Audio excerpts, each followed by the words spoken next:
पांढरं ration card धारकांनाही Ayushman योजना आणि महात्मा ज्योतिबा फुले जन आरोग्य योजनेचा लाभ मिळणार आहे। या योजनेच्या अंतर्गत पांढऱ्या रेशन कार्ड धारकांना 5 लाखांपर्यंत मोफत उपचार मिळणार आहेत। यासाठी त्यांना त्यांचं आधार कार्ड रेशन कार्डशी लिंक करावं लागेल। शासनाच्या केशरी, पिवळा आणि रेशन कार्ड धारकांना आयुष्मान भारत योजनेच्या कार्डचा लाभ यापूर्वी मिळत होता। या योजनेपासून पांढरे रेशन कार्ड धारक वंचित होते। मात्र शासनाच्या आरोग्य विभागाने या निर्णयात बदल केलाय आणि पांढरा रेशन कार्ड धारकांना या योजनेचा लाभ देण्याचा निर्णय घेण्यात आलाय।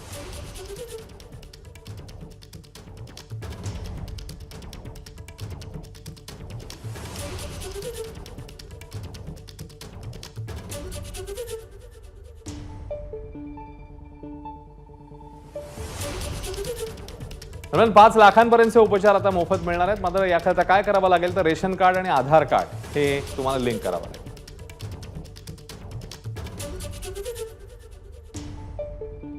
या योजनेमध्ये संपूर्ण 12.5 कोटी जनतेचा समावेश करण्यात आलाय। आमच्याकडे प्राप्त झालेल्या डेटानुसार 9 कोटी 62 लाख आयुष्मानचे कार्ड होल्डर, यामध्ये फक्त 29% लोकांनी म्हणजे 3 कोटी 26 लाख लोकांनी आपले कार्ड काढून घेतलेले आहेत।